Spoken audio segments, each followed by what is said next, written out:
What up, guys? Welcome back to my channel. I got a couple requests to do a Lil Peep interview. It's a Montreality interview, and I'm going to react to that. It's something different, but some people requested it, so I'll do it for you guys. And I'm definitely interested in finding out more about him in another way outside of just what he says in his music. I just hit 400. If you guys could subscribe, that'd be super dope. But yeah, just keep the recommendations coming in. I'm loving it. Thanks, guys.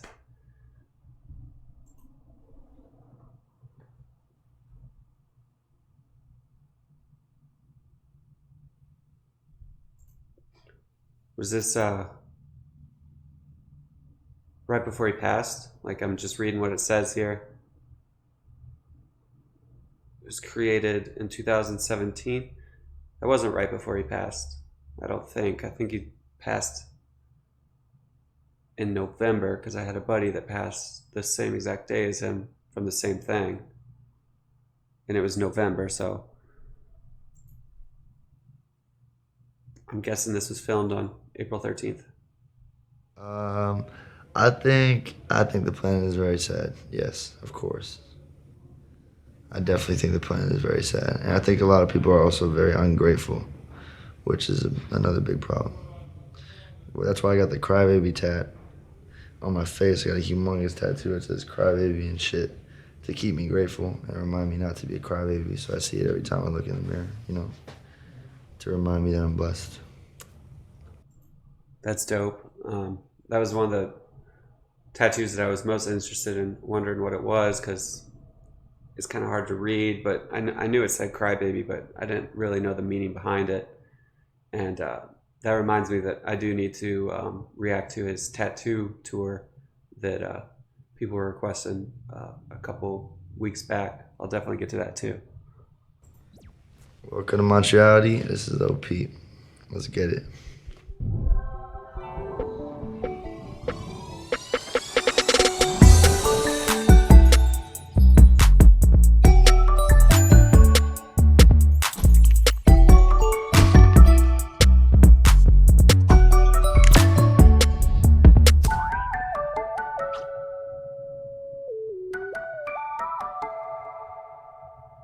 Oof.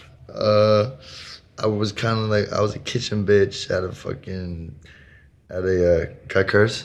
Yeah, of course. Okay, I was a kitchen bitch at a seafood restaurant, a local seafood restaurant, where I did a lot of really disgusting shit, like early in the morning, like at 7:30 in the morning. I would have to cut up a bunch of fucking squids, like a whole bucket full of squids. It really sucked.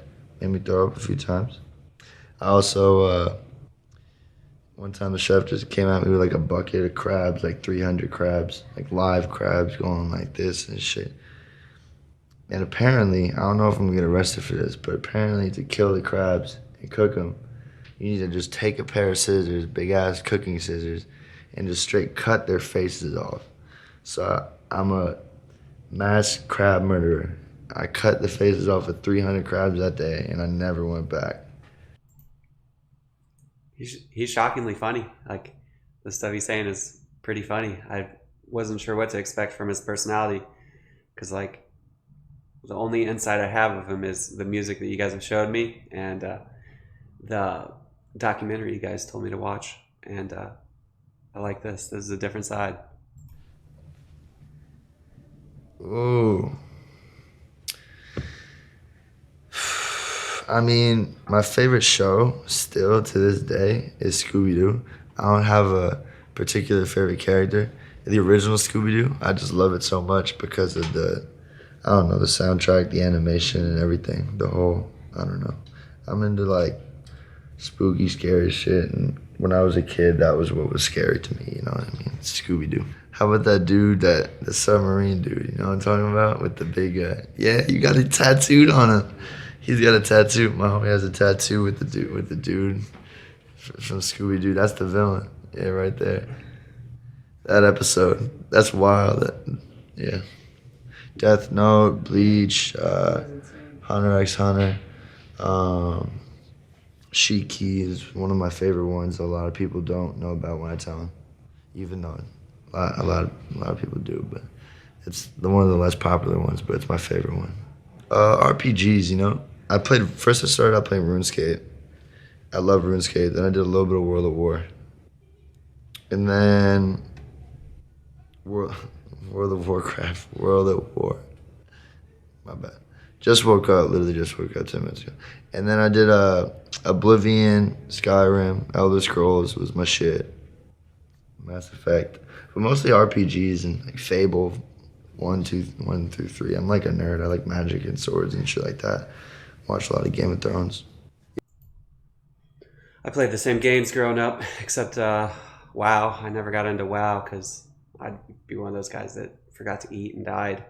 But yeah, those same games, literally all those games he said, just a little bit of Mass Effect. But other than that, I played the shit out of everything he said. So he had good taste in video games. Yeah. I played Zelda on the Game Boy though. You know what I mean? Like the original. Yeah. I'm dead as fuck in a coffin. I'm long gone. 86. God damn. I wish. Not happening. If I find someone, and if I fall in love with someone, if I have a kid, you know. That's a sad question. Like asking him if he, what life at 86 is going to be, and I think this was probably like a year and a half before he passed. If it was filmed in April of 2017, I could be way off. And like I said, my buddy died the same day, but I think it was November 2018. Real bad at remembering stuff. But yeah, that question sucked. That was sad. You know what I mean? Shit might change, but right now, I'm out here making music, you know, and the shit I talk about is real, so I don't, you know, not much to lose right now, but I'm here, I'm doing my thing, so fuck it. How old are you now? 20? Mm-hmm. What do you I'm think 20. happens after that? You know, I don't know. You could just wake up again. I have no idea. I'm not like, I know there's something because you can't kill energy, you know what I mean? Energy doesn't die. It's literally like a fucking weird thing that like leaves your brain when you die. You could see it on some cameras or some shit. You could. To further prove that, I really didn't listen to any of his music until a few months ago when you guys, a month and a half ago when you guys told me to listen to it. So his energy's still living on. So he's not wrong. See like a weird like, I don't even know what the fuck to call it, but it leaves your brain and like just like floats out into like, you know, the atmosphere and whatever the fuck. So no, definitely not. And I feel the presence of a lot of people who have passed away too, just randomly. You know what I mean? They're just popping in my head. So. Oh, of course. I think that everyone should do mushrooms, in particularly, not necessarily acid, but I think everyone should do mushrooms at least 2 times a year. I think it's great for your mental health. It teaches you a lot of shit. Like I can't explain it. It almost feels like you got like a massage in your brain. You know what I mean? I can't explain it. But you just feel relieved and like, oh, like you realize a lot of shit. You know what I mean? It's just like, I don't know. I think they're there for a reason. You know what? I have never had a bad trip.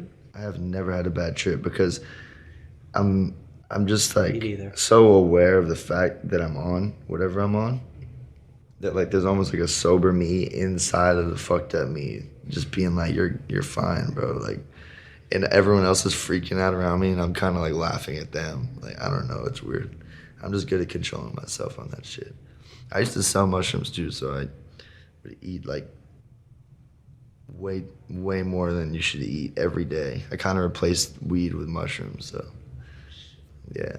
Psychedelics became a regular thing to me. Like I did mushrooms last night. Yeah. We ate mushrooms last night and I stayed up all night. I slept for like 2 hours, I think, in the car just before this interview. So that's me. Shit, my favorite rappers. Definitely Future's on there. Gucci. Atlanta, man. Fuck. Atlanta. You know? McConan. Yeah. Atlanta. Atlanta did that for me. I mean, obviously there's a shit ton of New York, like, you know, artists who got bars and shit. Like the culture there is a lot different from Atlanta, you know, the rap culture and shit. Like I did listen to a lot of.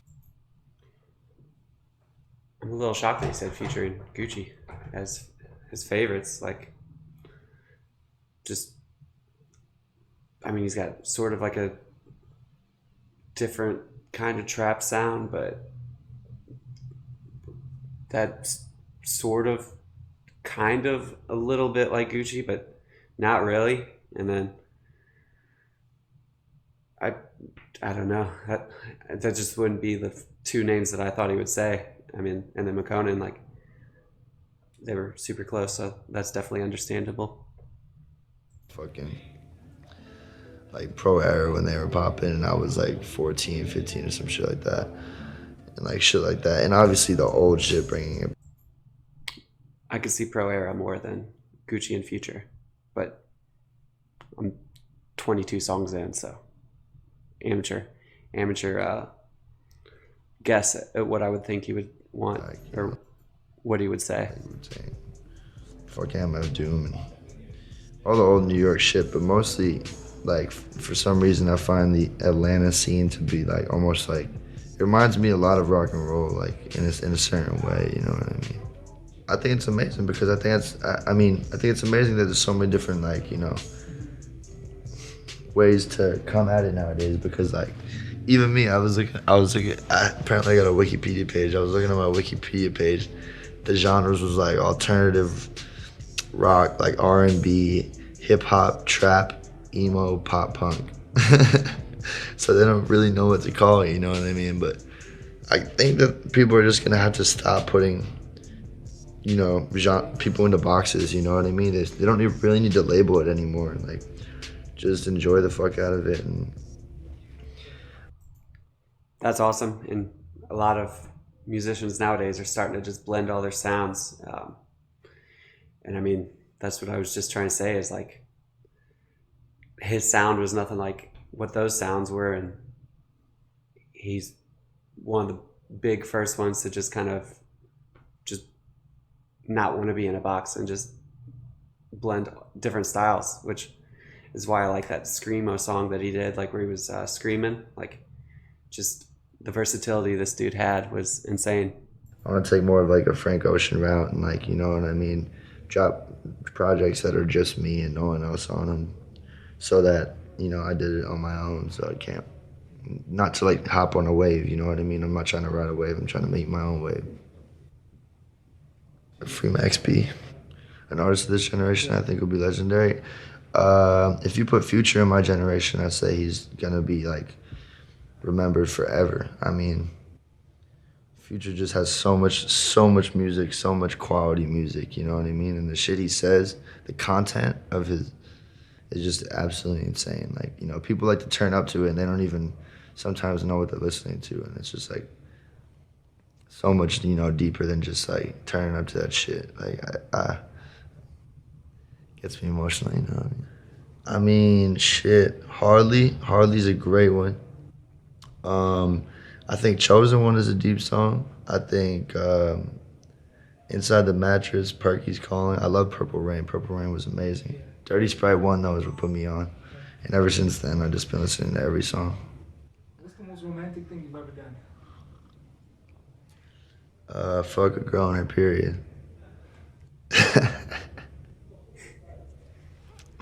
No condom. How do you heal a broken heart? You fuck her on her period. Yeah, I had a broken heart. I got broken heart on my face. But, shit, I have no idea. I wish I knew. I just write songs about it, and it doesn't really help. So I'll learn one day, you know what I mean? 20, still growing up. I feel it. I mean, I got hentai posters all over my fucking room, so I brought them on tour with me too, because we're pretty much putting my bedroom on stage for the shows. It's just a bunch of hentai posters on the wall and shit. They just know. That'd be dope to see him live. Like, that's what I think about every time I listen to one of these new songs that you guys are showing me. It just seems like his shows were so like wild and just fun, and I waited too long to jump on the bandwagon. Know what they're doing. They know what's attractive. They know what the fuck they're doing with everything too, from horror movies to hentai. You know, the Japanese are just absolutely, you know what I mean? They're just a step ahead of me. My ultimate fetish.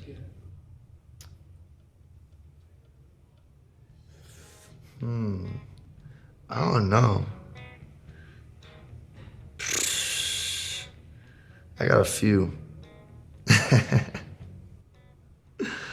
But my ultimate fetish is probably, I don't know.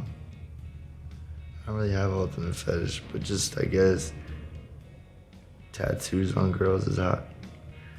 I fuck with tattoos on girls. I put feet in my mouth sometimes, you know what I mean? I'm out here. I mean, shit, everything changes with time. Like you can't predict where you're gonna be next year. You have no idea, you know what I mean? Like there have been points, like I've been in very, very, very, very low points. Like, you know, shitty situations, horrible situations. And then my mom always tells me, like, time will heal everything, you know what I mean? And even if it's like 5 years later and you're still feeling like, where the fuck, like when I'm waiting for this shit to heal, like nothing's happening. It's gonna take another, you know, few years, you know what I mean? That shit does take time in some situations, but, you know, it will eventually get better. Things will get better. And also you have to be grateful for what you have. Never be ungrateful. It's when people start to be super, you know, like, oh, I hate my life, everything sucks. But it's like you got shoes in your feet right now, you know what I mean? There's kids who don't have water, access to water in the world. So pretty much, yeah. There's people fighting to survive, so.